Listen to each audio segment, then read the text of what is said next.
옛적의 상과들이 고요하던 때에 경상도 밀양 땅은 산세가 수려하고 맑은 강물이 굽이쳐 흘러 예로부터 사람들이 살기 좋은 명당으로 이름이 높았습니다. 특히 영남루라는 크고 아름다운 누각에 올라 아래를 내려다보면 밀양강의 푸른 물결이 마치 비단폭을 펼쳐놓은 듯 반짝이고 사방을 둘러싼 산들은 병풍처럼 마을을 포근하게 감싸고 있어 지나가는 나그네들도 발걸음을 멈추고 감탄을 자아내곤 했습니다. 봄이 오면 진달래와 철쭉이 산허리를 붉게 물들이고 가을이 되면 황금빛 들판이 넉넉함을 더해주니 겉으로 보기에는 그저 평화롭고 풍요로운 시골 마을처럼 보일 뿐이었습니다. 하지만 이 아름답고 고즈넉한 풍경 뒤에는 아무도 입 밖에 내기를 꺼려하는 무섭고도 기이한 소문이 짙은 안개처럼 자욱하게 서려 있었는데 그것은 바로 밀양부사로 부임하는 사또들이 겪는 끔찍하고도 알 수 없는 병기에 관한 이야기였습니다. 마을 사람들 사이에서는 쉬쉬하며 떠도는 흉흉한 이야기가 있었는데 그것은 새로 부임해오는 사또마다 첫날 밤을 무사히 넘기지 못하고 싸늘한 죽음으로 발견된다는 믿기 힘든 사실이었습니다. 한두 번도 아니고 새로 부임하는 사또마다 연달아 그런 끔찍한 변을 당하니 나중에는 밀양부사로 발령을 받는 것 자체가 죽으러 가는 길이나 다름없다는 소문이 한양도성까지 파다하게 퍼지게 되었습니다. 아침에 씩씩하게 부임 인사를 하고 관에에 들어간 사또가 다음날 아침이면 눈을 뜨지 못한 채 시퍼런 시신으로 발견되니 관아의 관리들은 물론이고 마을 백성들까지 극심한 공포에 질려 밤이 되면 대문 밖 출입조차 삼가게 되었습니다. 도대체 무슨 깊은 원한이 있기에 고을에 수령이 오는 족족 목숨을 잃는 것인지 사람들은 그저 두려움에 떨며 무심한 하늘만 쳐다볼 뿐이었습니다. 사정이 이렇다 보니 고을을 다스려야 할 관아는 주인을 잃은 빈집처럼 쓸쓸하고 황량하기 그지없었고 마당에는 이름 모를 잡풀만 무성하게 자라나 보는 이의 마음을 더욱 새우산하게 만들었습니다. 관아를 지키는 아전들과 하인들은 새 사또가 온다는 소식만 들려도 이번에는 또 어떤 비극이 일어날까 전전긍긍하며 해가 지고 어둠이 내리면 관아의 안차의 근처에는 얼씬도 하지 않으려 했습니다. 해가 지고 어스름이 깔리면 관아의 낡은 기와지붕 위로 부엉이 우는 소리만 처량하게 울려 퍼졌고 차가운 바람이 문풍지를 스칠 때마다 마치 누군가가 억울해 흐느껴 우는 듯한 소리가 들려와 담력이 약한 사람들은 그 자리에서 혼절할 지경이었습니다.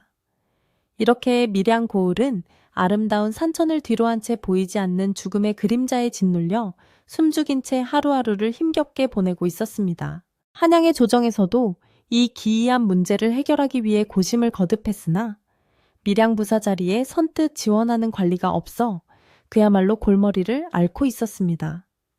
벼슬을 얻어 입신양명하는 것이 모든 선비들의 꿈이라지만 목숨을 내놓아야 하는 자리에 제 발로 가려는 사람은 아무도 없었기 때문입니다.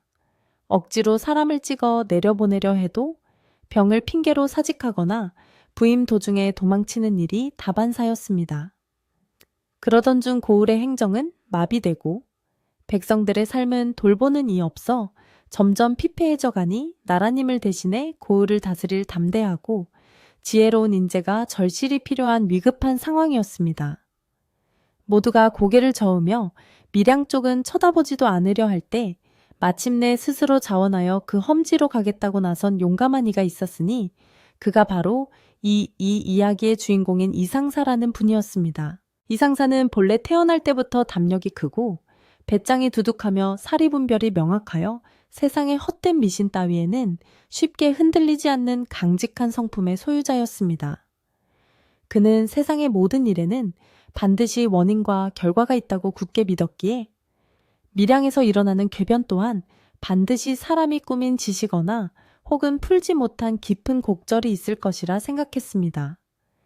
주위의 친구들과 가족들이 그것은 죽으러 가는 것이나 마찬가지라며 바짓가랑이를 잡고 뜯어 말렸지만 그는 오히려 호탕하게 껄껄 웃으며 자신이 가서 그 궤변의 정체를 명명백백히 밝히고 고을을 평안하게 만들겠다며 호언장담했습니다. 낡은 갓을 고쳐 쓰고 헤어진 도포자락을 바람에 휘날리며 밀양으로 향하는 그의 발걸음에는 두려움보다는 진실을 밝히겠다는 결연한 의지가 가득 차 있었습니다. 마침내 이상사가 밀양 읍내에 들어서자 길가에 나와 있던 백성들은 그를 환영하기보다는 마치 내일이면 죽을 사람을 보는 듯한 안타깝고 측은한 눈빛으로 바라보았습니다.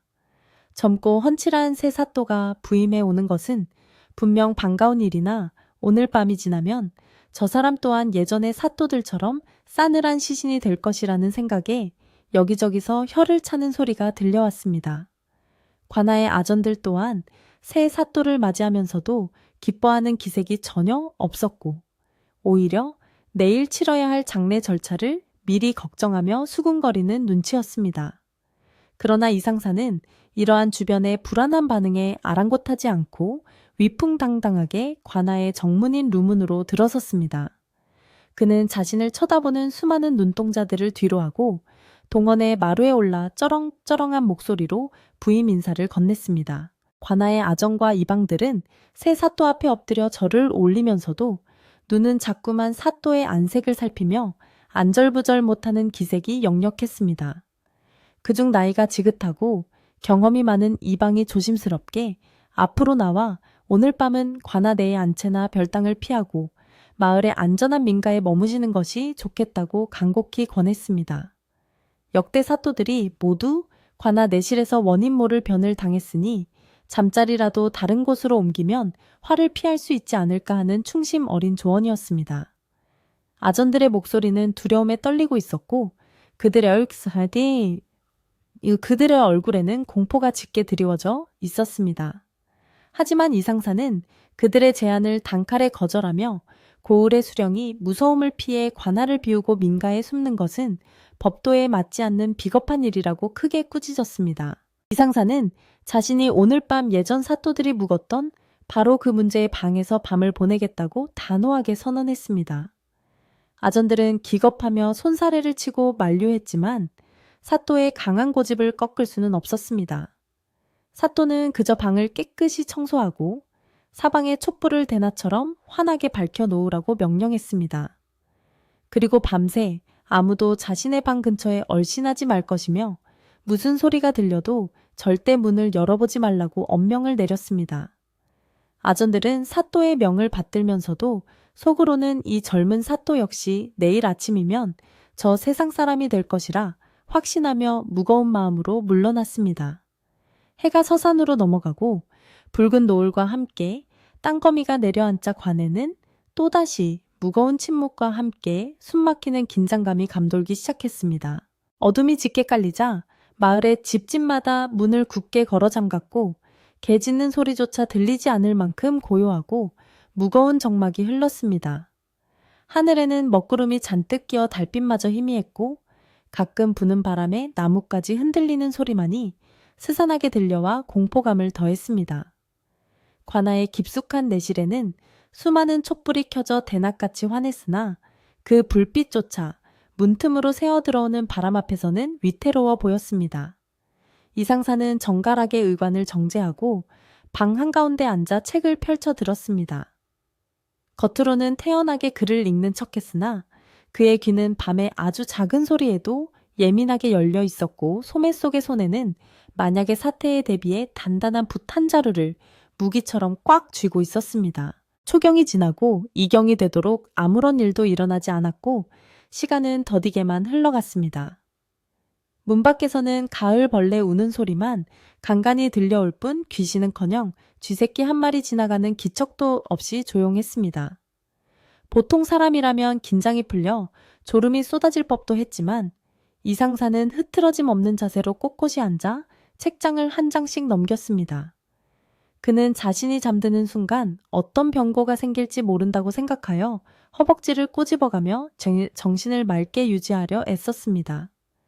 촛불의 심지가 타들어가며 탁탁 소리를 낼 때마다 방 안의 그림자가 일렁거렸고 그럴 때면 마치 벽 뒤에서 누군가가 자신을 훔쳐보는 듯한 섬뜩한 기운이 느껴지기도 했습니다. 밤이 더욱 깊어 사람들의 왕래가 끊긴 삼경에 가까워지자 갑자기 방 안의 공기가 급격하게 차가워지면서 촛불들이 심하게 요동치기 시작했습니다.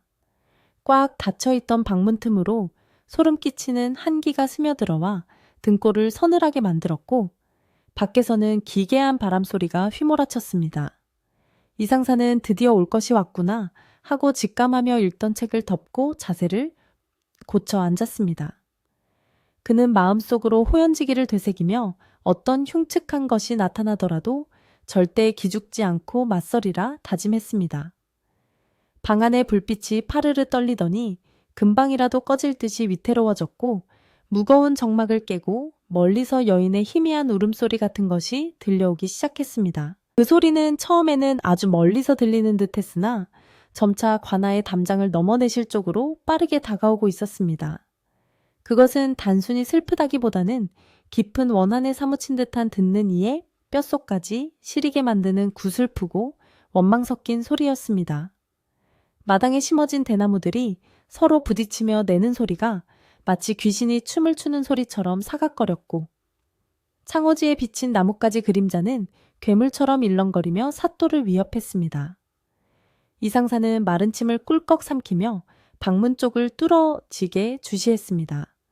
문풍지가 덜덜 떨리더니 이윽고 이윽고 방문고리가 저절로 달그락거리며 움직이는 소리가 들렸습니다.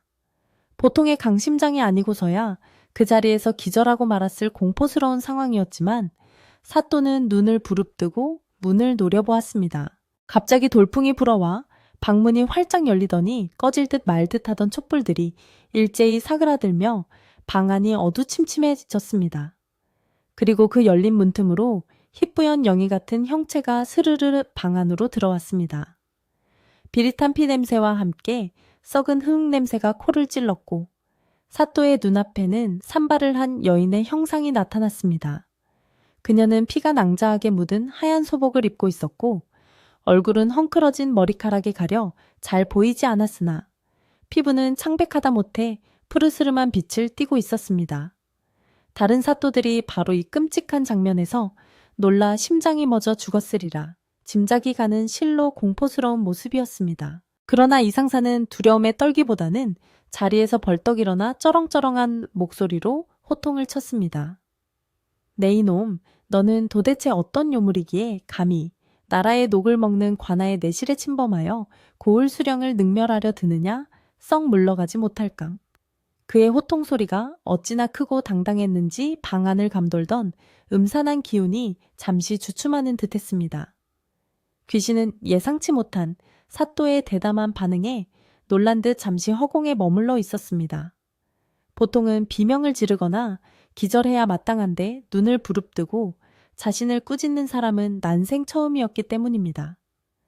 사또는 솟구치는 공포를 억누르고 귀신의 정체를 밝히기 위해 한 발자국도 물러서지 않고 팽팽하게 대치했습니다.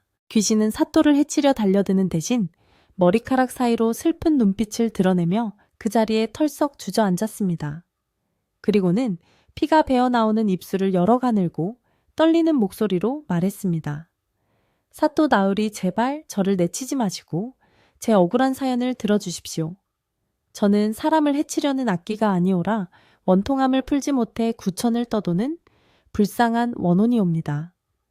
그 목소리에는 깊은 한이 서려 있었지만 동시에 누군가가 자신의 이야기를 들어주기를 간절히 바라는 애절함이 담겨 있었습니다. 이상사는 귀신의 태도가 사납지 않음을 간파하고 짐짓 위험 있는 목소리로 물었습니다. 원혼이라 하였느냐? 네가 진정 원한이 있어 하소연을 하러 온 것이라면 어찌하여 전임 사또들을 그리 허망하게 죽게 만들었단 말이냐? 너의 그 흉측한 모습에 놀라 사람이 죽어나가니 네 죄 또한 결코 가볍지 않다. 사또의 준엄한 꾸짖음에 귀신은 바닥에 엎드려 흐느끼며 대답했습니다. 그것은 저의 본의가 아니었습니다. 저는 그저 제 억울함을 호소하고자 나타났을 뿐인데 전임 부사님들은 제 모습을 보자마자 혼비백산하여 숨을 거두시고 말았습니다. 말을 꺼내기도 전에 기절하시니 저로서도 어찌할 도리가 없었습니다. 부디 사또 나으리께서는 담력이 크신 분 같으니 제발 제 이야기를 끝까지 들어주시옵소서. 이상사는 귀신의 말이 거짓이 아님을 직감하고 안타까운 마음이 들어 손에 쥐고 있던 붓을 내려놓고 다시 자리에 앉았습니다. 좋다. 내 너의 이야기를 들어줄 터이니 그 흉한 몰골을 좀 거두고 차분하게 말해 보거라. 도대체 무슨 사연이 있기에 저승으로 가지 못하고 이승을 떠돌며 사람들을 놀라게 한단 말이냐? 사또의 허락이 떨어지자 귀신은 감사하다는 듯 고개를 깊이 조아렸습니다. 방 안의 촛불이 다시 차분하게 타오르기 시작했고 사납게 울부짖던 바람소리도 거짓말처럼 잦아들었습니다. 사또는 옷매무새를 다시 가다듬고 귀신이 털어놓을 기막힌 사연에 귀를 기울일 준비를 마쳤습니다. 밤은 깊어 어느덧 새벽으로 향하고 있었지만 관아 안방의 불은 꺼질 줄을 몰랐습니다. 밖에서는 아무것도 모르는 아전들이 사또의 안위를 걱정하며 뜬 눈으로 밤을 지새우고 있었고 방 안에서는 산 사람과 죽은 영혼이 마주 앉아 기이한 대화를 시작하려 하고 있었습니다. 훗날 아랑이라 불리게 될 이 처녀 귀신의 이야기는 밀양 땅에 오랫동안 묻혀있던 추악한 진실을 세상 밖으로 드러내는 중요한 열쇠가 될 것이었습니다. 사또의 눈빛은 어둠 속에서도 형형하게 빛났고 귀신의 눈에서는 붉은 피눈물이 주르륵 흘러내려 방바닥을 적셨습니다. 이 상사는 눈앞의 존재가 두렵기보다는 한 고을의 수령으로서 힘없는 백성의 억울함을 풀어주어야 한다는 책임감을 더 크게 느꼈습니다. 비록 상대가 사람이 아닌 귀신일지라도 그 원한을 풀어주지 못한다면 어찌 백성을 돌보는 목민관이라 할 수 있겠습니까? 그는 마음속으로 이 귀신의 한을 반드시 풀어주고 다시는 이런 궤변이 일어나지 않도록 밀양 땅을 평안하게 만들겠다고 굳게 다짐했습니다. 귀신의 흐느낌 소리가 점차 잦아들고 드디어 그녀가 입을 열어 자신의 과거를 이야기하려는 순간 방 안의 공기는 무겁게 가라앉아 서로의 숨소리조차 크게 들릴 지경이었습니다. 나으리 저는 본래 이 고을부사의 딸이었던 윤동옥이라고 하옵니다. 사람들은 저를 아랑이라고 불렀지요. 귀신은 떨리는 목소리로 자신의 이름을 밝혔습니다. 사또는 고개를 끄덕이며 그녀의 말을 경청했습니다. 훌륭한 가문의 귀한 규수가 어찌하여 험한 꼴을 당하고 멍이가 되었는지 그 사연은 실로 기가 막히고 통탄할 일이었습니다. 그녀의 이야기는 평화로웠던 어느 날 밤달 구경을 나갔던 그 비극적인 순간부터 시작되었습니다. 사또는 숨을 죽이고 그녀의 창백한 입술만을 바라보았고 밤바람조차 그녀의 이야기에 귀를 기울이는 듯 고요해졌습니다. 자, 이제부터 사또가 듣게 될 이야기는 참으로 슬프고도 무서운 이야기입니다. 달이 구름 뒤로 숨고 별빛마저 흐려진 그날 밤 꽃처럼 곱던 아랑에게는 과연 무슨 일이 있었던 것일까요? 사또는 턱을 괴고 앉아 귀신의 젖은 목소리에 온 신경을 집중했습니다. 방 안의 촛불, 심지가 탁 하고 터지며 불꽃이 튀었고 그것은 마치 앞으로 펼쳐질 격정적이고 슬픈 이야기를 예고하는 듯했습니다. 밀양 강물이 묵묵히 흐르듯 아랑의 한 맺힌 사연도 이제 막힌 독이 터지듯 쏟아져 나올 참이었습니다. 아랑은 자신을 두려워하지 않고 진심으로 대해주는 사또의 모습에 깊은 감동을 받았습니다. 그동안 수많은 사또들이 자신의 모습만 보고 도망치거나 그 자리에서 죽어버렸기에 이렇게 마주 앉아 차분하게 이야기를 들어주는 사람은 처음이었기 때문입니다. 그녀는 비로소 자신의 한을 풀 수 있는 귀인을 만났다는 생각에 맺혀있던 피눈물을 소매로 닦아내고 마음을 다잡았습니다. 그녀의 입에서 나오는 말들은 죽음으로도 잊을 수 없었던 끔찍하고 고통스러운 기억들의 조각이었습니다. 이제 아랑의 입을 통해 어둠 속에 감춰졌던 그날의 진실이 밝혀지려 합니다. 사또의 용기가 만들어낸 이 기이한 만남은 과연 어떤 결말을 맺게 될까요? 사또는 옷깃을 단정히 여미며 귀신에게 부드럽지만 단호하게 말했습니다. 그래, 아랑이라 했느냐. 너의 그 기구한 사연을 하나도 빠짐없이 다 말해보거라. 내 힘이 닿는 데까지 너를 도와줄 것이니. 그 말에 아랑은 깊은 한숨을 내쉬며 달빛 아래서 겪었던 비극의 밤으로 기억을 되돌리기 시작했습니다. 관아의 밤은 그렇게 깊어가고 있었습니다. 아랑은 옷소매로 얼굴에 흐르는 피눈물을 닦아내고 잠시 호흡을 가다듬은 뒤 천천히 입을 열어 자신의 기구한 과거를 이야기하기 시작했습니다. 그녀의 목소리는 가을바람에 흔들리는 갈대처럼 떨렸지만 그 속에 담긴 사연은 듣는 이의 가슴을 저미게 할 만큼 애절하고 또 명확했습니다. 그녀는 자신이 본래 이 밀양고을을 다스리던 부사의 외동딸이었으며 이름은 윤동옥이라 불렸다고 했습니다. 어릴 적 일찍 어머니를 여의고 홀로 된 아버지를 모시며 자랐기에 그녀에게 아버지는 세상의 전부이자 하늘과도 같은 존재였습니다. 그녀는 규방에 머물며 글 읽기와 바느질을 즐겼고 남의 눈에 띄는 것을 좋아하지 않는 정숙하고 얌전한 성품을 지닌 처녀였습니다. 아버지 또한 그런 딸을 눈에 넣어도 아프지 않을 만큼 귀하게 여겼고 그녀가 시집가서 행복하게 살 날만을 손꼽아 기다리며 애지중지 키웠습니다. 그녀의 미모와 재능은 고을 안팎으로 소문이 자자했는데 맑은 피부는 백옥 같았고 눈매는 그윽하여 마치 밤하늘의 별을 박아놓은 듯 아름다웠다고 합니다. 글 솜씨 또한 뛰어나 시를 짓고 그림을 그리는 데에 탁월한 재주가 있었으니 밀양의 많은 선비들이 그녀를 흠모하지 않는 이가 없었습니다.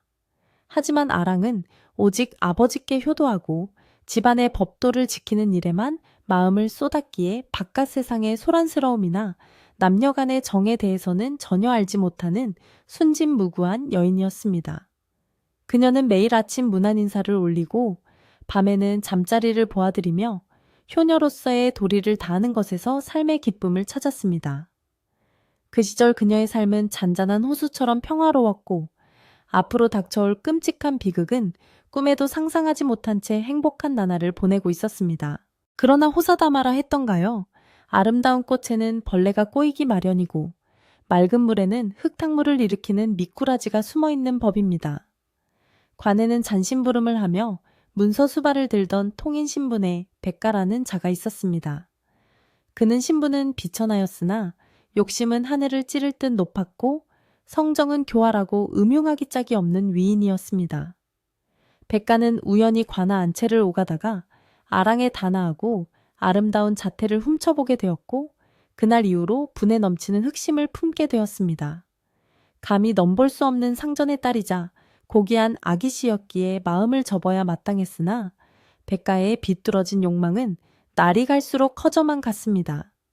그는 밤마다 아랑을 생각하며 입맛을 다졌고 어떻게 하면 그녀를 자신의 것으로 만들 수 있을지 더러운 궁리를 하며 기회를 엿보고 있었습니다. 백가는 자신의 힘으로는 도저히 아랑에게 접근할 수 없다는 것을 잘 알고 있었기에 아랑의 곁을 지키는 유모를 매수하기로 결심했습니다. 유모는 아랑이 태어날 때부터 젖을 물려 키운 사람으로 아랑에게는 어머니나 다름없는 믿음직한 존재였습니다. 하지만 유모는 재물을 탐하는 욕심이 많았고 백가는 바로 그 점을 파고들었습니다. 백가는 유모에게 뇌물을 바치며 달콤한 말로 회유하기 시작했습니다. 처음에는 펄쩍 뛰던 유모였지만 백가가 내미는 금부치와 비단 옷감에 눈이 멀어 점차 마음이 흔들리기 시작했습니다. 백가는 아랑을 해치려는 것이 아니라 그저 달 구경을 핑계로 얼굴이나 한번 가까이서 보고 말 한마디 건네고 싶을 뿐이라며 거짓된 말로 유모를 안심시켰습니다. 결국 탐욕에 눈이 먼 유모는 제 자식처럼 키운 아랑을 위험한 구렁텅이로 몰아넣을 끔찍한 약속을 하고 말았습니다. 운명의 그날은 음력 4월 보름 휘영청, 밝은 달이 밤하늘을 가득 채운 아름다운 밤이었습니다. 유모는 저녁상을 물린 후 아랑의 방에 들어와 바람이나 쐬러 나가자고 부추겼습니다. 아가씨, 오늘 밤 달빛이 어찌나 고운지 영남루에 올라 달 구경을 하면 그 운치가 기가 막힐 것입니다. 매일 방 안에만 계시니 답답하지도 않으십니까? 저와 함께 잠시 다녀오시지요. 아랑은 밤늦게 외출하는 것이 법도에 어긋난다며 거절했으나 유모는 사람들이 모두 잠든 시간이니 아무도 볼 사람이 없다며 끈질기게 졸랐습니다. 평소 어머니처럼 믿고 따르던 유모의 간청이었기에 아랑은 별다른 의심 없이 고개를 끄덕이고 말았습니다. 그것이 돌이킬 수 없는 비극의 시작이 될 줄은 꿈에도 모른 채 그녀는 가벼운 외출복으로 갈아입고 유모의 뒤를 따라 나섰습니다. 영남루로 향하는 길은 달빛을 받아 환하게 빛나고 있었고 밤공기는 상쾌하여 아랑의 기분을 들뜨게 했습니다. 강바람이 시원하게 불어와 옷자락을 날리니 아랑은 오랜만에 외출에 마음이 설레어 콧노래가 절로 나왔습니다. 영남루에 도착하여 누각 난간에 기대어 아래를 내려다보니 밀양강 푸른 물에 달 그림자가 비쳐 마치 두 개의 달이 뜬 것처럼 황홀한 풍경이 펼쳐졌습니다. 아랑은 아름다운 경치에 취해 시 한 구절을 읊조리며 소녀처럼 기뻐했습니다. 곁에 서 있던 유모는 아랑의 눈치를 살피더니 갑자기 배가 아프다거나 급히 가져올 물건이 있다는 핑계를 대며 잠시 자리를 비우겠다고 말했습니다. 아랑은 혼자 남는 것이 조금 무서웠지만 금방 다녀오겠다는 유모의 말을 철석같이 믿고 기다리겠다고 했습니다. 유모가 사라지고 얼마나 지났을까요? 누각 위에는 정막만이 감돌았고 가끔 강물 튀는 소리와 바람소리만이 들려왔습니다.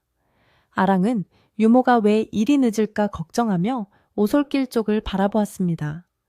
그때 어둠 속에서 누군가 벅벅 걸어오는 발자국 소리가 들렸습니다. 아랑은 유모가 돌아온 줄 알고 반갑게 고개를 돌렸으나 달빛 아래 드러난 얼굴은 유모가 아닌 낯선 산의 바로 통인 백가였습니다. 백가는 술에 취한 듯 비틀거리며 음흉한 미소를 띠고 아랑에게 다가왔습니다. 아랑은 소스라치게 놀라 뒷걸음질치며 소리쳤습니다. 네, 이놈 너는 관아의 심부름꾼이 아니더냐. 여기가 감히 네가 올 곳이라 생각하느냐. 당장 물러가지 못할까. 아랑의 호통에도 백가는 아랑곳하지 않고 오히려 징그러운 눈빛으로 그녀를 훑어보며 거리를 좁혀왔습니다. 백가는 비열한 웃음을 흘리며 말했습니다. 아기씨, 제가 얼마나 오랫동안 아기씨를 연모해 왔는지 모르실 겁니다. 오늘 밤은 유모도 없고 보는 눈도 없으니 저와 함께 좋은 시간을 보내시지요. 그는 더러운 손을 뻗어 아랑의 옷자락을 잡으려 했습니다. 아랑은 너무나 놀랍고 두려웠지만 양반 가문의 딸로서 지조를 지키기 위해 죽을 힘을 다해 저항했습니다. 그녀는 백가의 손을 뿌리치며 매섭게 꾸짖었습니다. 네가 목숨이 아깝지 않은 모양이구나. 우리 아버지께서 이 사실을 아시면 너는 당장 능지처참을 면치 못할 것이다. 썩 꺼지지 않으면 내가 소리를 질러 사람들을 부를 것이다. 하지만 늦은 밤 영남루는 민가와 떨어져 있어 그녀의 비명소리는 공허한 메아리가 되어 흩어질 뿐이었습니다. 백가는 아랑의 완강한 저항에 당황하기도 했지만 이미 엎질러진 물이라 생각하고 더욱 거칠게 덤벼들었습니다. 그는 힘으로 아랑을 제압하려 했고 아랑은 필사적으로 몸부림치며 그에게 대항했습니다.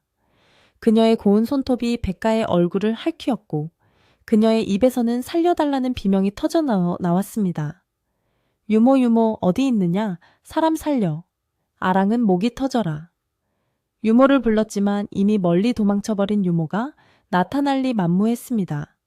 아름답던 영남루는 순식간에 지옥 같은 끔찍한 현장으로 변해버렸고 달림마저 차마 그 광경을 보지 못하겠다는 듯 구름 뒤로 얼굴을 감추어 버렸습니다. 아랑은 공포와 수치심에 떨면서도 끝까지 자신의 순결을 지키겠다는 일념 하나로 버티고 또 버텼습니다. 백가는 아랑이 자신의 뜻대로 되지 않자 점점 조바심이 나기 시작했습니다. 만약 이대로 아랑을 놓아준다면 날이 밝는 대로 자신의 만행이 드러나 끔찍한 처벌을 받게 될 것이 뻔했기 때문입니다. 욕망은 순식간에 공포와 사리로 변했습니다. 그는 아랑을 가질 수 없다면 차라리 없애버려야겠다고 생각했습니다. 백가의 눈에는 광기가 서렸고 품속에서 시퍼런 비수를 꺼내 들었습니다. 좋은 말로 할 때 내 말을 듣지 않고 기어이 내 앞길을 막으려 드느냐? 그렇다면 살려둘 수 없다. 그는 짐승처럼 울부짖으며 흉기를 휘둘렀습니다. 아랑은 날카로운 칼날을 보고 비명을 질렀지만 도망칠 곳은 어디에도 없었습니다. 차가운 칼날이 아랑의 가슴을 파고들었고 붉은 피가 솟구쳐 그녀의 하얀 한복을 붉게 물들였습니다. 아랑은 고통 속에 쓰러지며 마지막 순간까지 아버지를 부르짖었습니다. 아버지, 아버지. 그녀의 목소리는 점점 희미해졌고 억울함에 감지 못한 눈에서는 눈물이 주르르 흘러내렸습니다. 꽃다운 나이 19, 아직 피어보지도 못한 젊음이 탐욕스러운 자의 손에 의해 무참히 짓밟히고 만 것입니다. 숨이 끊어지는 그 순간 아랑은 자신의 원한을 갚아줄 누군가가 나타나기를 간절히 빌며 차가운 바닥에 쓰러졌습니다. 그녀의 맑은 영혼은 육신을 떠났지만 억울한 한은 검은 안개가 되어 그 자리에 남았습니다. 백가는 아랑이 숨을 거두자 그제야 정신이 든 듯 사시나무 떨듯 떨기 시작했습니다. 그는 자신의 죄를 덮기 위해 시신을 은밀한 곳에 숨겨야만 했습니다. 그는 축 늘어진 아랑의 시신을 둘러엎고 영남루 뒤편의 대나무 숲으로 향했습니다. 대나무 숲은 낮에도 어두컴컴하고 사람의 발길이 닿지 않는 으슥한 곳이었습니다. 그는 땀을 뻘뻘 흘리며 땅을 파고 아랑의 시신을 대충 묻은 뒤 흙과 낙엽으로 덮어 아무 일도 없었던 것처럼 위장했습니다.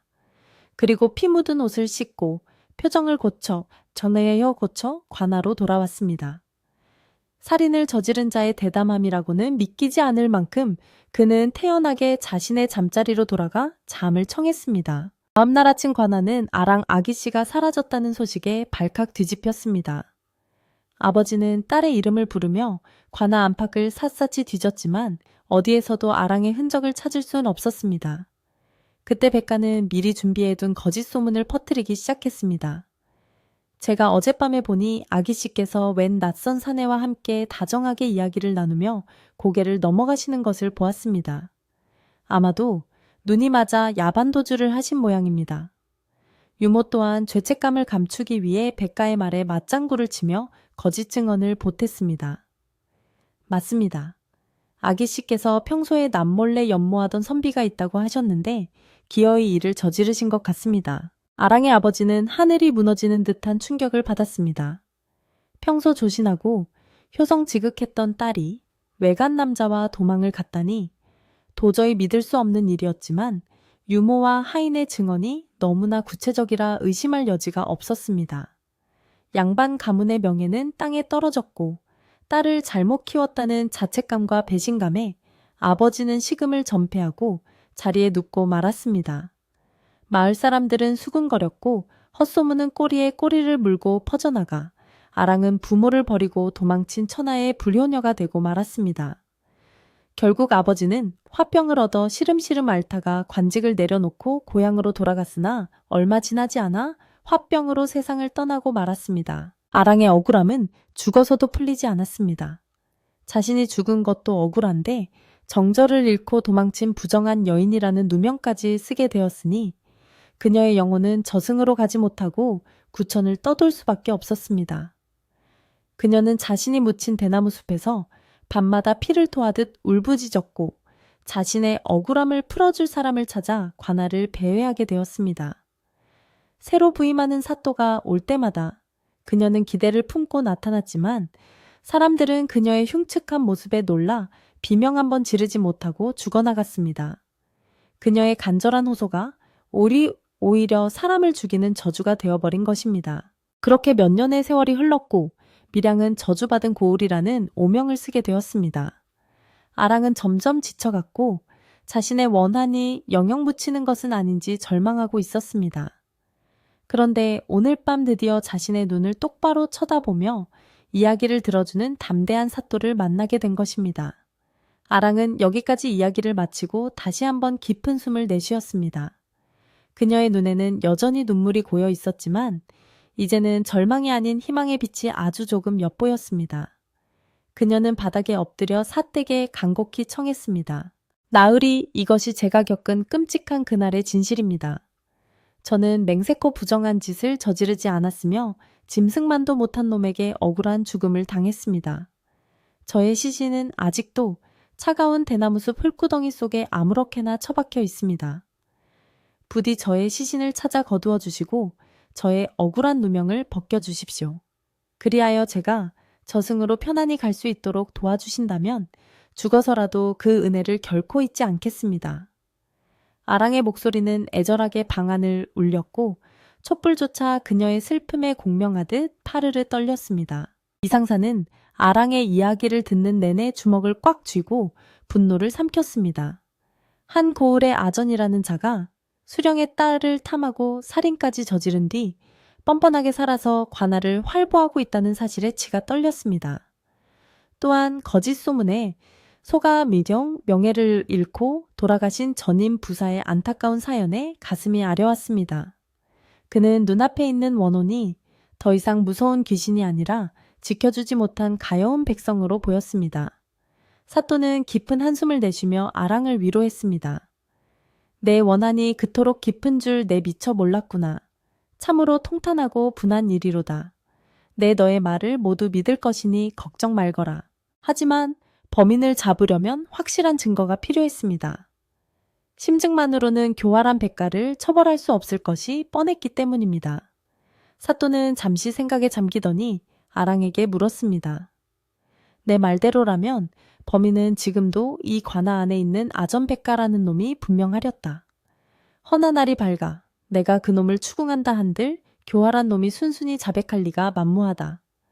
네가 범인을 지목할 수 있는 확실한 표적을 보여줄 수 있겠느냐? 사또의 물음에 아랑은 고개를 끄덕이며 비장한 표정으로 대답했습니다. 예, 나으리. 내일 아침 모든 관속들을 뜰에 모아 점호를 하십시오. 그때 제가 하얀 나비가 되어 범인의 갓 위에 앉겠습니다.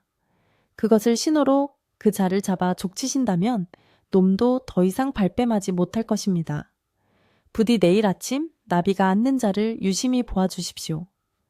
말을 마친 아랑은 자리에서 일어나 사댁에 큰 절을 올렸습니다. 나으리, 부디 약조를 지켜주십시오. 부디. 그녀의 모습은 희뿌연 연기처럼 흐려지기 시작했고 새벽 달기 우는 소리와 함께 문틈으로 스며드는 바람처럼 사라져버렸습니다. 방 안에는 다시 고요한 정적이 찾아왔습니다. 촛불은 거의 다 타들어가 가물거리고 있었고 창밖은 희끄무레하게 밝아오고 있었습니다. 이 상사는 꿈을 꾼 것인가 싶어 자신의 허벅지를 꼬집어 보았지만 생생한 통증이 느껴졌습니다. 그리고 방바닥에는 아랑이 흘리고 간 피눈물 자국이 선명하게 남아있어 지난밤의 일이 결코 꿈이 아니었음을 증명하고 있었습니다. 사또는 밤새 한숨도 자지 못했지만 피곤함보다는 전율과 분노로 정신이 맑아졌습니다. 그는 창문을 활짝 열고 들어오는 새벽 공기를 깊이 들이마셨습니다. 이제 날이 밝으면 약속대로 모든 것이 밝혀질 것입니다. 사또는 마음속으로 단단히 결의를 다졌습니다. 네, 오늘 반드시 그 흉악한 놈을 잡아 법의 심판을 받게 하고 이 억울한 원혼의 한을 풀어주리라. 관아의 마당에는 아침 안개가 자욱하게 깔려 있었고 멀리서 부지런한 새들이 지저귀기 시작했습니다. 겉으로는 평온해 보이는 아침이었지만 곧 불어닥칠 폭풍을 예고하듯 팽팽한 긴장감이 감돌았습니다. 아전들은 사또가 살아있는지 죽었는지 확인하기 위해 조심스러운 발걸음으로 내실 쪽으로 다가오고 있었습니다. 아전들의 수군거리는 소리가 문 밖에서 들려왔습니다. 어젯밤에 비명소리도 들리지 않던데 혹시 조용히 돌아가신 건 아닐까? 글쎄 아무래도 관을 준비해야 하지 않을까 싶네. 그들은 사또의 생사조차 확인하지 않은 채 벌써부터 장례 준비를 의논하고 있었습니다. 이 상사는 그들의 대화를 들으며 쓴웃음을 지었습니다. 그리고 방문을 벌컥 열어젖히며 우렁차게 소리쳤습니다. 이놈들아, 사또가 멀쩡히 살아있는데 무슨 불경한 소리들을 짓거리느냐. 당장 모든 관속을 대령하라. 사또의 호령소리에 아전들은 귀신이라도 본 듯 기겁하며 뒷걸음질 쳤습니다. 이제 곧 숨겨진 진실이 만천에 드러날 시간이 다가왔습니다. 동창이 밝아오고 아침 햇살이 관아의 마당을 비추기 시작하자 밤새 굳게 닫혀있던 내실의 방문이 삐그덕 소리를 내며 활짝 열렸습니다. 마당에서 서성거리며 사또의 죽음을 확인하려던 이방과 아전들은 방문이 열리는 소리에 소스라치게 놀라 일제히 고개를 돌렸습니다.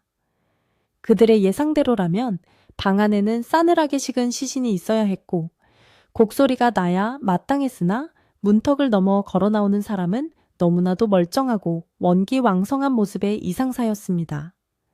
사또는 밤새 한숨도 못 잤음에도 불구하고 눈빛이 형형하게 살아있었고 오히려 어제보다 더 위험 있는 자태로 마루 끝에 서서 아전들을 내려다보았습니다.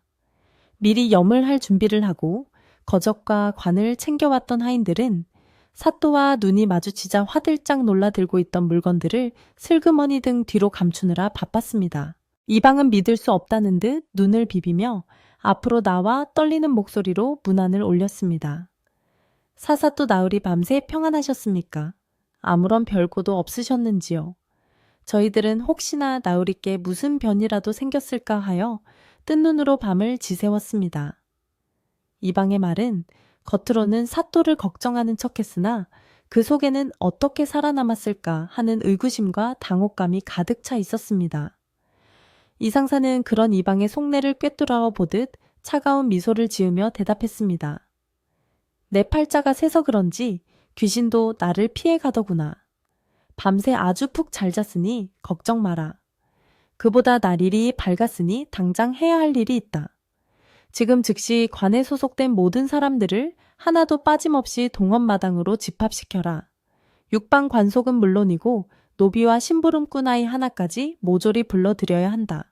사또의 불호령이 떨어지자 관아는 발칵 뒤집혔습니다. 평소 같으면 느릿느릿 움직였을 아전들도 사또의 섯을 퍼렁기새에 눌려 불이 나게 뛰어다니며 사람들을 불러 모았습니다. 사또 나으리의 명이다. 전원 집합하라. 늦는 자는 엄벌에 처할 것이다. 관아의 담장, 아니 소란스러워지며 여기저기서 사람들이 허둥지둥 달려나왔습니다. 자다 깬 부스스한 얼굴로 달려나오는 하인들부터 각근을 매만지며 급히 나오는 관리들까지 순식간에 넓은 마당이 사람들로 가득 차기 시작했습니다. 마을 사람들도 관아의 소란스러운 분위기를 감지하고 담장 너머로 기웃거리며 살아남은 사또가 도대체 무슨 일을 벌이려는 것인지 호기심 어린 눈으로 지켜보았습니다. 그 시각 아랑을 죽인 범인인 통인백가도 사람들의 웅성거림에 섞여 마당으로 나왔습니다. 그는 어젯밤 사또가 죽었을 것이라 확신하고 있었기에 사또가 살아있다는 소식을 듣고 내심 깜짝 놀랐으나 겉으로는 태연한 척 표정을 관리했습니다. 흥운이 좋은 놈이군. 하지만 하룻밤을 넘겼다고 해서 계속 무사할 소냐. 며칠 못 버티고 제 발로 도망치겠지.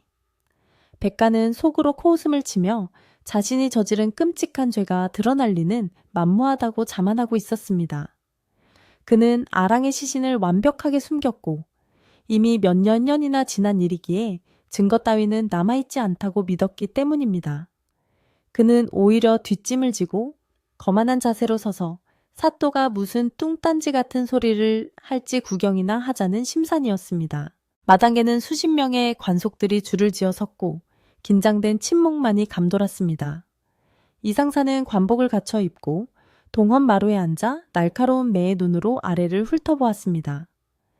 그의 시선은 한 사람 한 사람의 얼굴을 천천히 스치고 지나갔고 사또의 눈길이 닿을 때마다 사람들은 죄 지은 것도 없이 움찔하며 고개를 숙였습니다.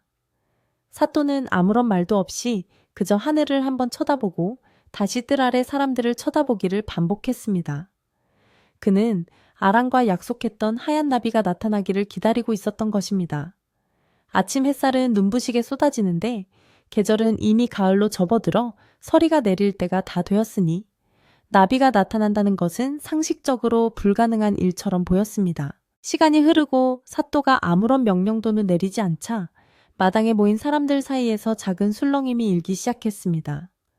도대체 왜 저러고 계신 건가? 무슨 일이라도 있는 건가? 글쎄 밤새 귀신에게 홀리신 건 아닐까?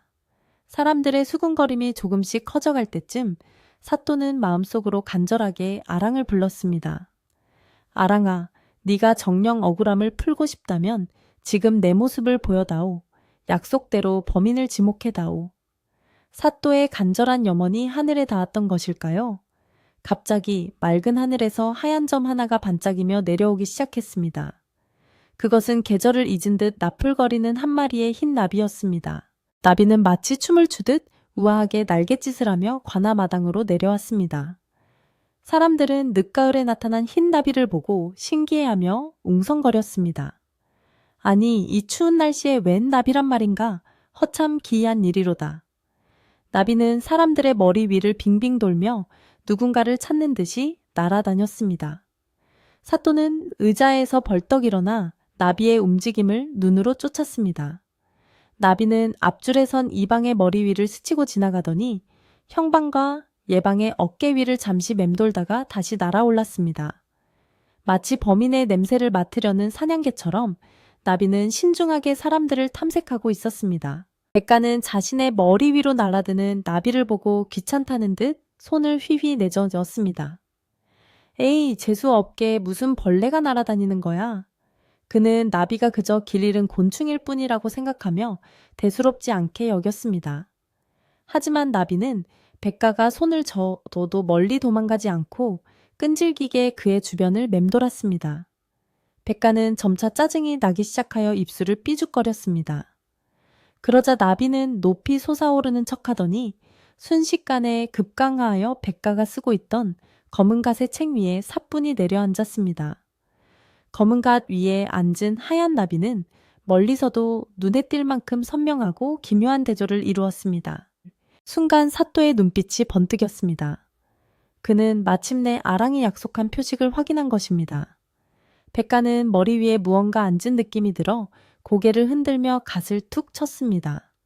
나비는 잠시 날아올랐다가 백가가 안심하고 다시 자세를 잡자마자 또다시 그의 갓 위에 내려앉았습니다. 이번에는 날개를 접고 아주 편안하게 자리를 잡은 모양새였습니다.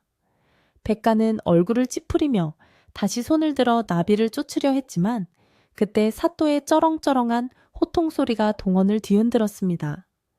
여봐라, 저기 갓 위에 흰 나비가 앉은 자를 당장 포박하여 대령하라. 사또의 갑작스러운 명령에 나졸들이 우르르 달려들어 백가를 에워쌌습니다. 백가는 영문을 모른 채 당황하여 소리쳤습니다. 아니, 사또 나으리, 제가 무슨 죄를 지었다고 이러십니까? 저는 그저 나비가 앉았을 뿐인데 이것이 무슨 날벼락입니까? 그는 억울하다는 듯 팔짝 뛰었지만 나졸들은 사또의 엄명을 거역할 수 없어 백가의 양팔을 꺾어 무릎을 꿇렸습니다. 백가의 갓 위에 앉아있던 나비는 그제야 할 일을 다 했다는 듯 파르르 날개를 떨며 하늘 높이 날아올라 어디론가 사라져 버렸습니다. 마당에 모인 사람들은 이 기이한 광경에 입을 다물지 못하고 숨을 죽였습니다. 사또는 천천히 계단을 내려와 무릎 꿇린 백가 앞으로 다가갔습니다. 백가는 고개를 쳐들고 억울함을 호소했습니다. 나으리, 저는 관에서 잔심부름이나 하는 천한 통인 백가라고 합니다. 평생 남의 물건 하나 훔친 적 없이 성실하게 살아왔는데 어찌하여 죄 없는 사람을 죄인 취급하십니까? 나비가 앉은 것이 죄가 된다면 세상에 살아남을 사람이 어디 있겠습니까? 백가는 끝까지 시치미를 떼며 자신의 결백을 주장했습니다. 그의 얼굴에는 비굴함과 교활함이 교차하고 있었고 눈동자는 불안하게 흔들리고 있었습니다. 사또는 백가의 눈을 똑바로 응시하며 낮고 무거운 목소리로 물었습니다. 내 이름이 백가라고 하였느냐? 그래, 네가 평소에 성실하다고 하니 묻겠다. 너는 3년 전 윤부사의 따님 아랑 아기씨를 기억하느냐? 아랑의 이름이 나오자 백가의 얼굴이 순간적으로 창백하게 굳어졌습니다.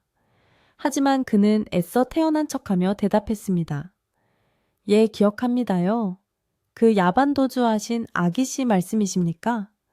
온 고을이 다 아는 일을 제가 어찌 모르겠습니까? 헌데 그게 저와 무슨 상관이란 말입니까? 백가는 여전히 뻔뻔스럽게 아랑을 모욕하며 자신의 범행을 감추려 들었습니다.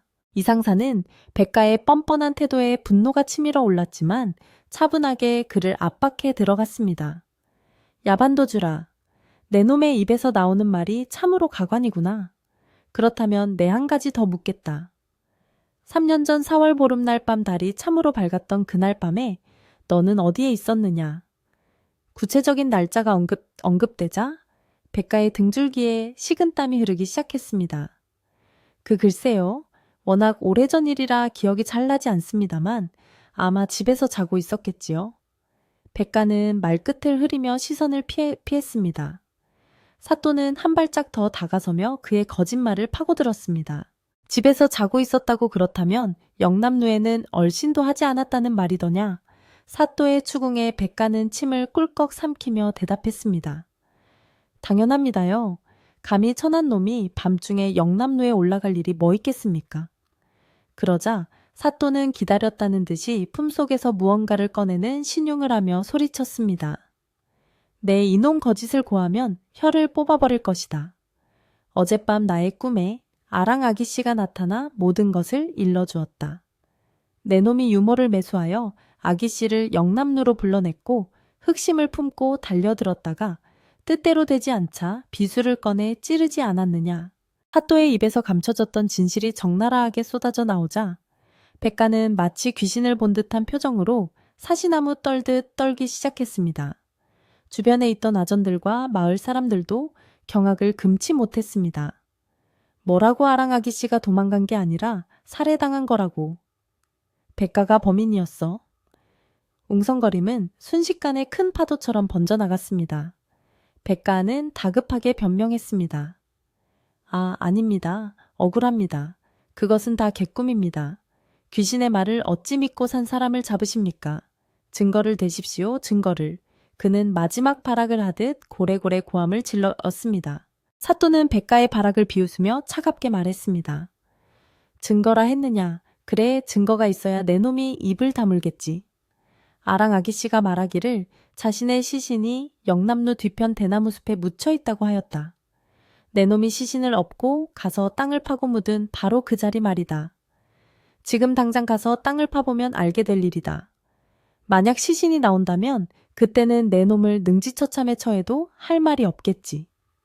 사또의 확신에 찬 호언장담에 백가는 다리에 힘이 풀려 바닥에 주저앉고 말았습니다. 그의 머릿속은 하얗게 비어버렸고 이제는 빠져나갈 구멍이 없다는 공포가 그를 집어삼켰습니다. 백가는 본능적으로 도망치고 싶은 충동을 느꼈으나 양옆을 지키고 있는 나졸들의 힘이 너무나 강했습니다. 그는 덜덜 떨리는 입술로 아무 말도 하지 못한 채 바닥만 쳐다보았습니다. 그의 침묵은 곧 긍정이나 다름없었습니다. 관아의 분위기는 이제 의심에서 확신으로 바뀌어가고 있었습니다.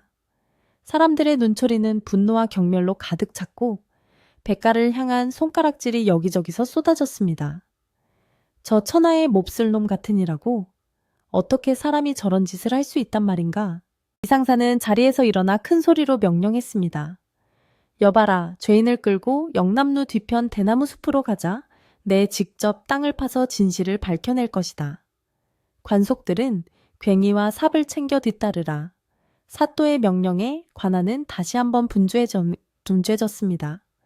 나졸들은 백가를 거칠게 일으켜 세워 앞장 세웠고 사또는 비장한 표정으로 그 뒤를 따랐습니다.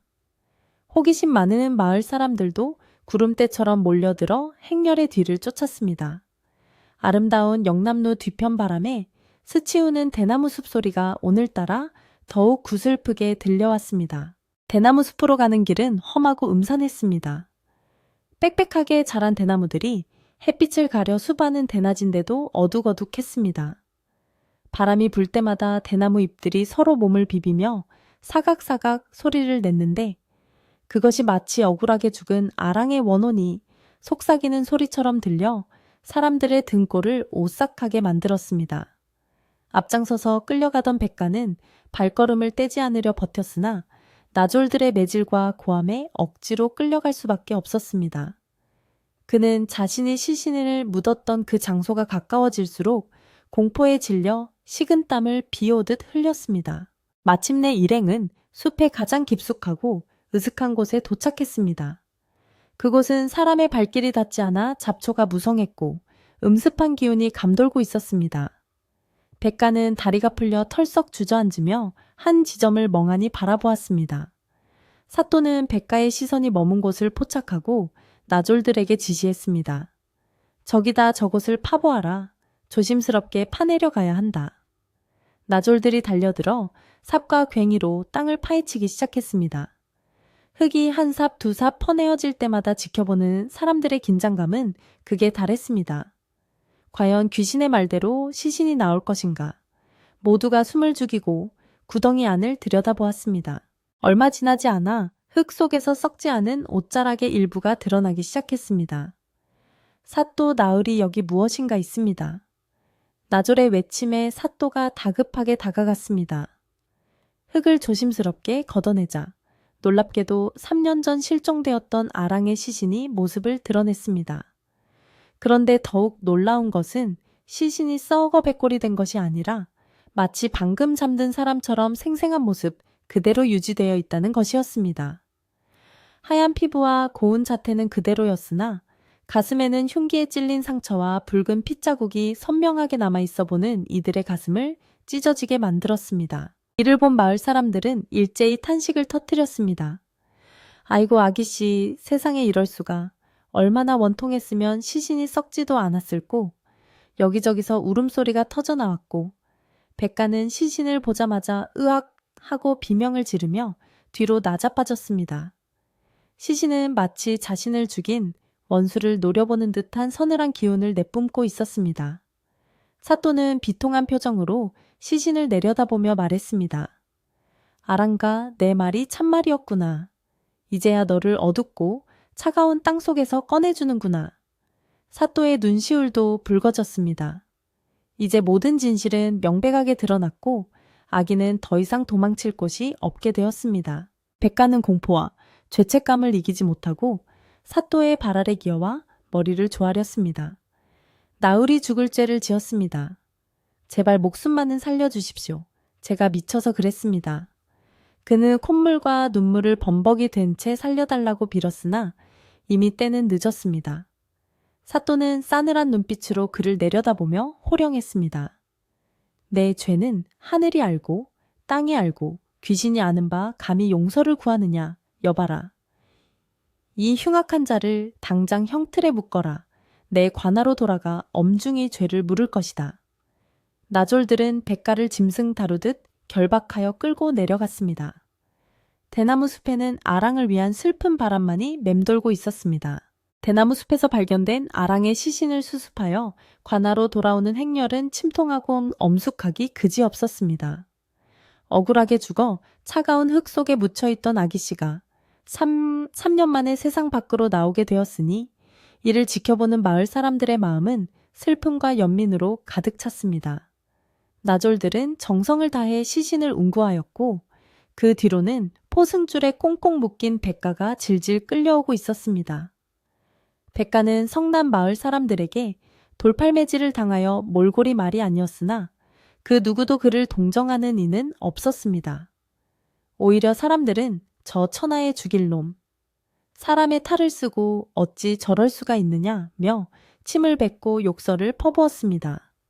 하늘도 슬퍼하는지 맑았던 가을 하늘에 먹구름이 드리워지고 서늘한 바람이 불어와 사람들의 옷깃을 여미게 만들었습니다. 관아의 마당은 이 기막힌 재판을 지켜보기 위해 몰려든 구경꾼들로 발 디딜 틈조차 없었습니다.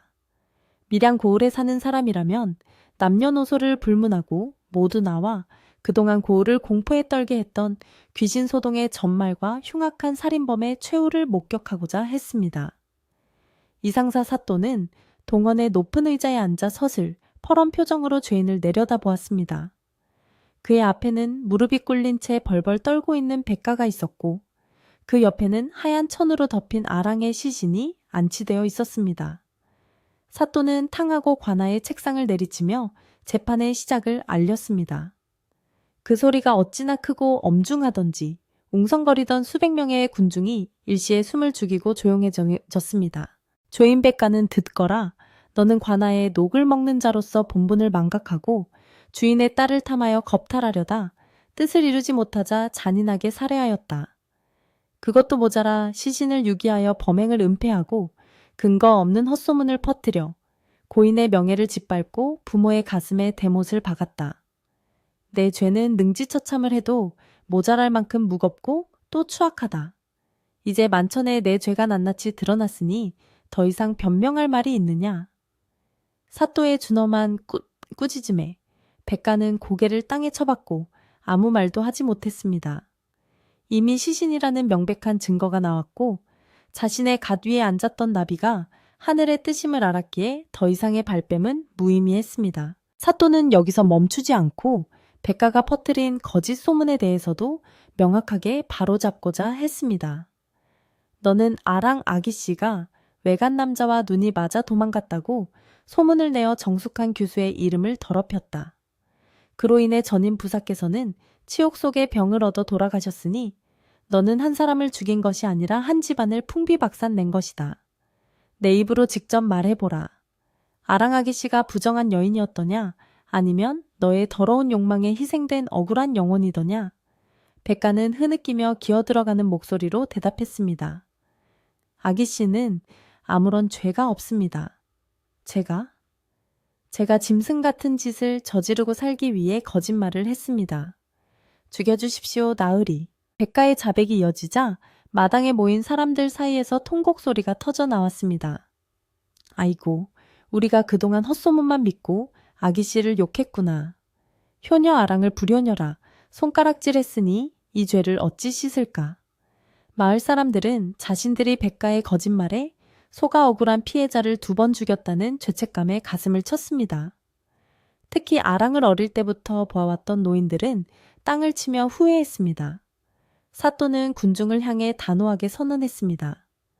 들으시오, 아랑 아기씨는 부정을 저지른 것이 아니라 죽음으로써 자신의 정절을 지킨 연료 중에 연료요. 오늘부로 이 고을의 모든 사람들은 아랑의 억울한 누명을 벗겨주고 그녀의 숭고한 뜻을 기려야 할 것이오. 사또는 즉시 형방에게 명하여 죄인에 대한 판결을 내렸습니다. 죄인 백가는 살인 시체 유기, 그리고 상전을 능멸하고 허위 사실을 유포한 죄를 물어 즉시 참수형에 처한다. 또한 그와 공모하여 주인을 배신하고 죽음으로 몰아넣은 유모 또한 잡아들여 엄벌에 처하라. 사또의 판결이 떨어지자마자 형리들이 달려들어 백가를 형장으로 끌고 갔습니다. 백가는 비명을 지르며 살려달라고 애원했지만 분노한 군중들의 고함 소리에 묻혀 들리지 않았습니다. 잠시 후 형장에서 들려온 북소리와 함께 흉악한 범죄자는 형장의 이슬로 사라졌고 드디어 3년을 끌어온 아랑의 핏빛 원한이 갚아지는 순간이었습니다. 죄인을 처단한 후 사또는 이제 가장 중요한 일인 아랑의 장례를 준비하도록 지시했습니다. 3년 동안이나 차가운 대나무숲 흙구덩이에 처박혀 있었던 시신을 이제는 양지 바르고 따뜻한 곳으로 모셔야 했습니다. 사또는 관아의 창고를 열어 최고급 비단과 명주를 꺼내어 수의를 짓게 하고 향나무로 짠 관을 준비시켰습니다. 그리고 고을에서 가장 덕망 높은 스님과 무당을 불러 천도제를 올리도록 하였습니다. 아전들은 사또의 명을 받아 정성을 다해 장례 준비를 서둘렀고 마을의 부녀자들도 자발적으로 나서서 제사 음식과 꽃을 준비하며 아랑의 마지막 가는 길을 애도했습니다. 아랑의 시신을 씻기고 수의를 입히는 과정에서 부녀자들은 또 한 번 놀라움과 슬픔의 눈물을 흘렸습니다. 칼에 찔린 상처 외에는 몸에 작은 흉터 하나 없이 깨끗했고 죽은 지 3년이 지났음에도 피부가 살아있는 사람처럼 부드러웠기 때문입니다. 이는 그녀의 한이 얼마나 깊었는지를 보여주는 동시에 그녀의 영혼이 부패를 거부할 만큼 강한 의지를 가지고 있었음을 증명하는 것이었습니다. 사람들은 그녀의 시신 앞에 절을 하며 그동안의 오해를 사죄하고 그녀가 부디 좋은 곳으로 가기를 간절히 빌었습니다. 향냄새가 관아 마당에 그윽하게 퍼지고 구슬픈 독경 소리가 울려 퍼지기 시작했습니다. 장례 행렬은 관아를 출발하여 영남루를 지나 밀양강이 한눈에 내려다 보이는 양지 바른 언덕으로 향했습니다. 상여가 나가는 길에는 수많은 만장이 펄럭였고 마을 사람들은 모두 하던 일을 멈추고 길가에 나와 고개를 숙여 조의를 표했습니다. 상두꾼이 선창하는 구슬픈 상여 소리에 맞추어 사람들은 이제 부디 편히 가시게, 못다 핀 꽃 저승에서라도 피우시게 하며 눈물을 훔쳤습니다. 사또 또한 상복을 입고 상여 뒤를 따르며 마치 자신의 누이 동생을 보내는 듯 침통한 표정으로 걸음을 옮겼습니다. 이것은 단순한 장례식이 아니라 고을 전체가 짊어지고 있던 죄책감과 공포를 씻어내는 거대한 정화의식과도 같았습니다. 해가 뉘엿뉘엿 넘어갈 무렵 아랑의 시신은 따뜻한 햇살이 가장 오래 머무는 언덕 위에 안장되었습니다. 봉분을 둥글게 쌓고 잔디를 곱게 입히니 쓸쓸했던 대나무 숲의 구덩이와는 비교할 수 없이 포근해 보였습니다. 사또는 무덤 앞에 술을 올리고 절을 하며 마지막 인사를 건넸습니다. 아랑가, 이제 원수를 갚고 누명을 벗었으니 이승에서의 원한은 모두 잊어버려라. 부디 저승에서는 좋은 부모 만나 사랑받고 행복하게 살거라. 사또의 충문이 끝나자 신기하게도 하늘을 뒤덮고 있던 먹구름이 걷히고 붉은 노을이 무덤가를 환하게 비추었습니다. 마치 아랑이 고맙다고 미소 짓는 듯한 따뜻한 풍경이었습니다. 장례를 모두 마치고 산을 내려오는 사람들의 발걸음은 올라갈 때보다 한결 가벼워져 있었습니다. 그동안 마음 한구석을 짓누르던 무거운 돌덩이가 사라진 듯 사람들의 얼굴에는 안도감이 감돌았습니다. 이제 더 이상 밤마다 들리던 귀신 울음소리를 걱정하지 않아도 될 것이고 새 사또가 죽어나가는 끔찍한 일도 없을 것이라는 믿음이 생겼기 때문입니다. 마을 사람들은 서로를 다독이며 용감하고 지혜로운 사또 덕분에 밀양고을이 다시 살기 좋은 곳이 되었다고 입을 모아 칭송했습니다. 공포의 대상이었던 관아는 이제 정의가 실현된 믿음직한 곳으로 다시 태어나게 된 것입니다. 관아로 돌아온 사또는 고생한 아전들과 관속들을 치하하며 작은 잔치를 베풀었습니다. 돼지를 잡고 술을 빚어 마을 사람들과 나누어 먹으며 그동안의 긴장과 피로를 풀도록 했습니다. 마당에는 횃불이 밝게 타오르고 사람들의 웃음소리가 다시 들리기 시작했습니다. 사또 나으리 만세. 이제 발 뻗고 잘 수 있겠구먼. 술잔이 오가는 사이에 오고 가는 덕담 속에서 밀양의 밤은 오랜만에 평화롭고 활기찬 기운으로 가득 찼습니다. 사또는 흐뭇한 미소를 지으며 그 모습을 바라보았지만 한편으로는 오늘 밤 아랑의 영혼이 정말로 편안해졌는지 확인하고 싶은 마음도 들었습니다. 밤이 깊어지자 잔치는 끝이 나고 사람들은 하나둘씩 집으로 돌아갔습니다. 관아의 마당은 다시 조용해졌지만 예전과 같은 음산하고 무서운 정막이 아니라 편안하고 고요한 휴식의 침묵이었습니다. 사또는 내실로 들어와 촛불을 켰습니다. 어젯밤 생사를 걸고 귀신을 기다리던 그 긴장된 순간과는 사뭇 다른 공기가 방 안을 채우고 있었습니다. 창호지 문 너머로 들려오는 풀벌레 소리는 더 이상 구슬프지 않았고 가을바람 소리 또한 시원하게 느껴졌습니다. 사또는 깨끗한 이부자리에 누워 하루의 일을 되돌아보았습니다. 그는 자신이 한 일이 옳았음을 확신하며 피곤한 몸을 뉘었습니다. 백가의 죄를 묻고 아랑의 시신을 찾아준 일, 그리고 마을 사람들의 오해를 풀어준 일들이 주마등처럼 스쳐 지나갔습니다. 이제 아랑당자도 편히 쉴 수 있겠지. 사또는 혼잣말을 중얼거리며 눈을 감았습니다. 몸은 청은망은 무거웠지만 마음만은 깃털처럼 가벼웠습니다. 촛불이 은은하게 타오르는 방 안 사또는 스르르 깊은 잠에 빠져들었습니다.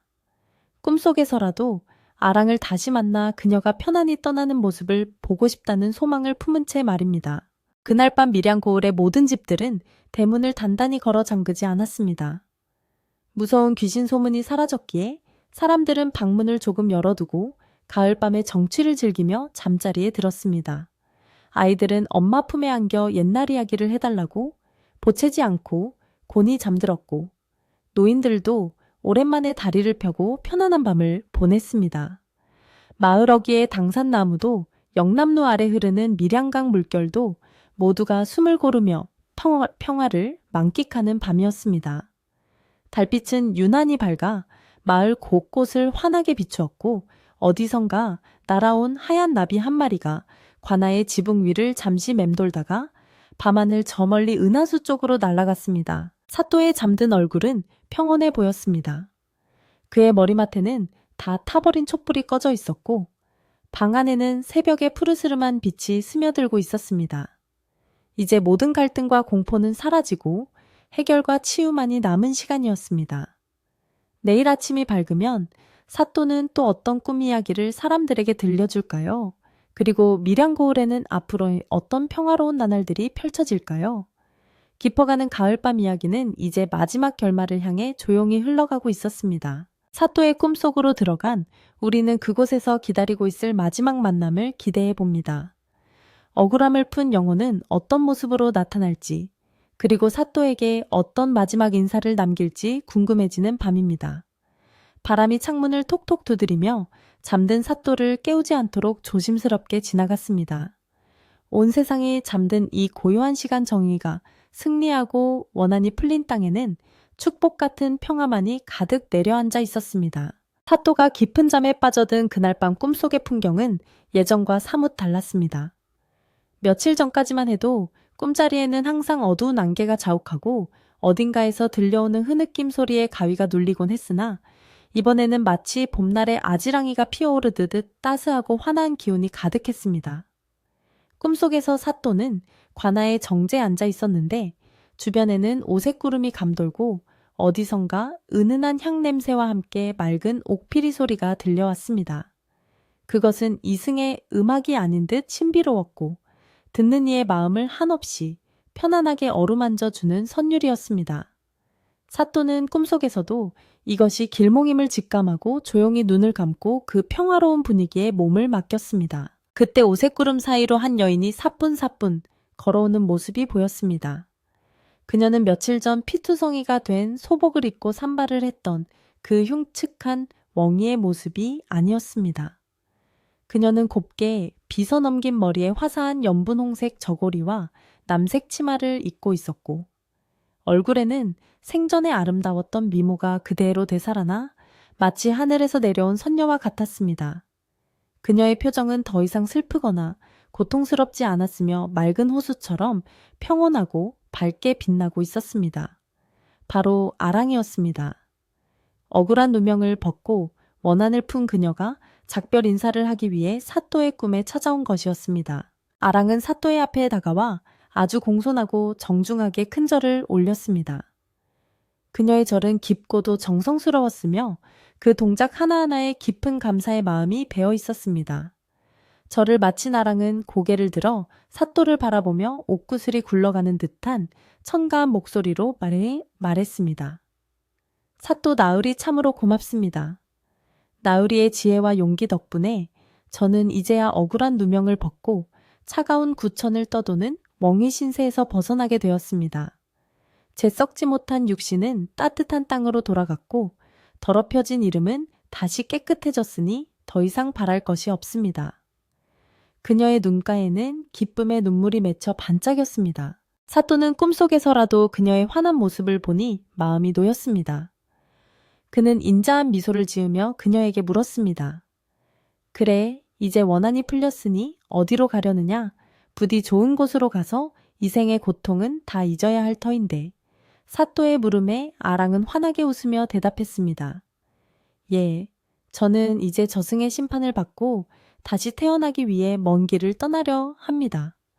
나으리께서 베풀어 주신 은혜에는 억겁의 세월이 지나도 결코 잊지 않을 것입니다. 비록 저는 떠나지만 제 영혼의 일부는 남겨두어 이 밀양 땅을 지키는 수호신이 되겠습니다. 앞으로 이 고을에는 가뭄이나 홍수 같은 큰 재앙이 없도록 제가 하늘에 빌고 또 빌겠습니다. 말을 마친 아랑은 다시 한번 고개를 숙여 인사를 한 뒤 천천히 뒤로 물러났습니다.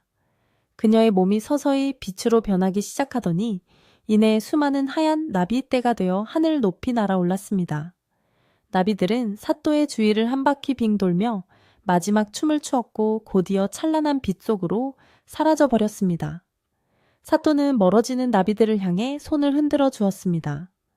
꿈에서 깨어나는 순간까지도 그 따뜻하고 향기로운 기운은 사라지지 않고 그의 콧가에 머물러 있었습니다. 그것은 단순한 꿈이 아니라 영혼과 영혼이 나눈 진정한 작별의 의식이었습니다. 다음날 아침 사또가 눈을 떴을 때 방 안으로 쏟아지는 햇살은 유난히 눈부셨습니다. 창문을 열자 상쾌한 아침 공기가 방 안가득 밀려 들어와 밤새 쌓인 피로를 말끔히 씻어주었습니다. 사또는 기지개를 켜며 밖으로 나갔습니다. 마당을 쓸고 있던 하인들이 사또를 보며 밝은 얼굴로 인사를 건넸습니다. 사또, 나으리 간밤에는 평안하셨습니까? 얼굴색이 아주 좋아 보이십니다. 예전처럼 눈치를 보거나 두려워하는 기색은 전혀 찾아볼 수 없었고 그들의 목소리에는 활기가 넘쳤습니다. 사또는 하인들에게 어젯밤 꿈 이야기를 들려주며 이제 아랑이 좋은 곳으로 떠났음을 알렸습니다. 아랑이 성불했다는 소식은 순식간에 관아 담장을 넘어 마을 전체로 퍼져나갔습니다. 사람들은 삼삼오오 모여 앉아 그 이야기를 나누며 안도했습니다. 정말 다행이야. 그 착한 아기씨가 이제라도 편히 가셨다니 말이야. 이게 다 새로 오신 사또님의 덕분이지. 참으로 명관이 오셨어. 마을 사람들은 더 이상 밤을 두려워하지 않게 되었고 해가 져도 이웃집을 오가며 담소를 나누는 모습이 자연스러워졌습니다. 밀양 땅을 짓누르던 어두운 그림자는 완전히 걷히고 대신 희망과 평화가 그 자리를 채우기 시작했습니다. 사건이 해결된 후 밀양에는 정말로 신기한 일들이 일어나기 시작했습니다. 아랑이 꿈속에서 약속한 대로 그의 농사는 유례없는 대풍년이 들었습니다. 봄에는 적당한 비가 내려 모내기를 도왔고, 여름에는 태풍이 비켜가 곡식이 쓰러지지 않았으며, 가을에는 황금빛 들판이 넘실거려 농부들의 입가에 웃음이 떠나지 않았습니다. 강물은 맑고 고기는 살이 올랐으며 산에는 산나물과 약초가 지천으로 널렸습니다. 사람들은 이것이 모두 억울함을 푼 아랑이 밀양 고을에 내려준 보답이라 믿으며 감사했습니다. 이상사 사또는 아랑 사건을 해결한 것에 그치지 않고 고을을 다스리는 일에도 정성을 다했습니다. 그는 억울한 일을 당한 백성이 있으면 자신의 일처럼 나서서 해결해 주었고, 가난한 이들을 구제하는 데 힘썼으며 탐과 놀이들을 엄벌하여 기강을 바로 세웠습니다. 그의 공정하고 따뜻한 정치는 인근 고을까지 소문이 자자하여 다른 마을 사람들조차 밀양으로 이사를 오고 싶어 할 정도였습니다. 사또가 거리에 나가면 백성들은 머리를 조아리며 진심으로 존경을 표했고, 아이들은 사또의 뒤를 따르며 즐거워했습니다. 관아는 더 이상 공포의 대상이 아니라 백성들의 든든한 울타리가 되었습니다. 마을 사람들은 아랑의 넋을 기리기 위해 영남루 아래 그녀가 죽임을 당했던 대나무숲 근처에 작은 사당을 하나 지었습니다. 그리고 그곳을 아랑각이라 이름 짓고 매년 음력 4월 16일이 되면 제사를 지내 그녀의 원혼을 위로하고 마을의 안녕을 빌었습니다. 처녀들이 와서 절을 하면 좋은 배필을 만난다는 이야기도 생겨나고, 억울한 일을 당한 사람이 와서 빌면 그 원한이 풀린다는 소문도 돌았습니다. 아랑각은 단순한 제사 장소가 아니라 마을 사람들의 마음을 하나로 모으고 서로를 위로하는 소중한 공간으로 자리 잡게 되었습니다. 대나무 숲 또한 변했습니다. 예전에는 귀신이 나온다 하여 아무도 얼씬거리지 않던 으슥한 곳이었지만, 이제는 바람이 불면 대나무 잎이 부딪히는 청가한 소리를 듣기 위해 사람들이 찾는 명소가 되었습니다. 연인들은 그 숲길을 걸으며 사랑을 속삭였고, 노인들은 대나무 그늘에 앉아 옛날 이야기를 나누며 더위를 식혔습니다. 한때 비극의 현장이었던 그곳은 이제 생명력 넘치는 평화의 숲으로 다시 태어났습니다. 대나무들은 하늘을 향해 곧게 뻗어 마치 아랑의 굳은 절개를 상징하는 듯 푸르고 당당하게 서 있었습니다. 세월은 유수와 같이 흘러 계절은 가을을 지나 겨울이 오고 다시 봄이 찾아왔습니다. 밀양의 산천은 계절마다 옷을 갈아입으며 더욱 아름다워졌고, 마을의 평화는 흔들림 없이 계속되었습니다. 이상사 사또는 임기를 마치고 더 높은 벼슬을 받아 한양으로 떠나게 되었습니다. 그가 떠나는 날 마을 사람들은 심리 바깥까지 따라 나와 눈물을 흘리며 그를 배웅했습니다. 사또 나으리 부디 가셔서도 건강하십시오. 저희는 나으리의 은혜를 평생 잊지 않겠습니다. 사또 또한 정든 밀양 땅과 사람들을 뒤로하며 눈시울을 붉혔습니다. 그는 비록 떠나지만 그가 남긴 정의와 사랑의 이야기는 전설이 되어 이 땅에 영원히 남게 되었습니다. 사또가 떠난 후에도 밀양에는 여전히 훈훈한 인심이 흘렀습니다. 새로 부임하는 사또들도 이상사 사또의 이야기를 전해 듣고 아랑각에 먼저 들러 제를 올리고 몸과 마음을 정갈히 한 뒤 업무를 시작하는 것이 관례가 되었습니다. 그래서인지 밀양에는 더 이상 흉한 일이 일어나지 않았고, 대대로 훌륭한 수령들이 나와 고을을 잘 다스렸다고 합니다. 흉흉했던 괴담은 아름다운 전설로 바뀌어 할머니가 손자에게, 어머니가 딸에게 들려주는 옛날 이야기가 되었습니다. 어느 맑은 여름밤 영남루 누각에 앉아 강물을 바라보던 마을 노인들은 가끔 하얀 나비가 강물 위를 날아다니는 것을 보곤 했습니다. 그럴 때면 노인들은 허허 웃으며 말했습니다. 저기 아랑 아기씨가 또 놀러 오셨구먼. 우리 마을이 잘 있는지 살피러 오신 게야. 나비는 달빛을 받아 반짝이며 마을을 한 바퀴 돌고는 밤하늘 속으로 사라지곤 했습니다. 그 모습은 무섭기는커녕 왠지 모르게 마음을 짠하게 하고 또 따뜻하게 만드는 광경이었습니다. 아랑은 죽어서도 고향을 떠나지 않고 자신을 기억해주는 사람들 곁에 머물며 그들을 지켜주고 있었던 것입니다. 이제 이야기는 끝을 향해 갑니다. 오늘 밤도 밀양의 어느 작은 초가집에서는 할머니가 이불 속에 들어간 아이들에게 아랑의 이야기를 들려주고 있을 것입니다. 그래서 아랑 아기씨는 나비가 되어 하늘로 갔고 용감한 사또님은 오래오래 행복하게 살았단다. 착한 사람은 복을 받고 나쁜 사람은 벌을 받는다는 게 세상의 이치란다. 아이들은 할머니의 나직한 목소리를 자장가 삼아 스르르르 잠이 듭니다. 방 안에 등잔불은 가물거리고 밖에는 풀벌레 소리만 정겹게 들려옵니다. 밤하늘에는 별들이 총총히 박혀 보석처럼 빛나고 은하수는 강물처럼 길게 흘러 세상을 포근하게 감싸 안고 있습니다. 마을의 모든 불빛이 하나둘 꺼지고 사람들은 고단한 하루를 내려놓고 달콤한 꿈나라로 여행을 떠납니다. 그 꿈속에는 무서운 귀신도 억울한 일도 없고 오직 행복하고 즐거운 일들만 가득할 것입니다. 아랑의 전설이 깃든 이 땅은 이제 더 이상 슬픔의 땅이 아닌 정의가 살아있고 사랑이 넘치는 축복의 땅이 되었으니까요. 바람이 창문을 스치며 지나갑니다. 자, 이제 모두 걱정 근심 잊어버리고 푹 주무세요. 라고 속삭이는 듯합니다. 영남루의 기둥을 감싸 도는 바람도 밀양강의 잔잔한 물결도 모두 잠든 세상을 위해 조용히 숨을 죽입니다. 평화로운 마을의 밤은 깊어가고 내일 아침에는 또다시 밝고 희망찬 해가 떠오를 것입니다.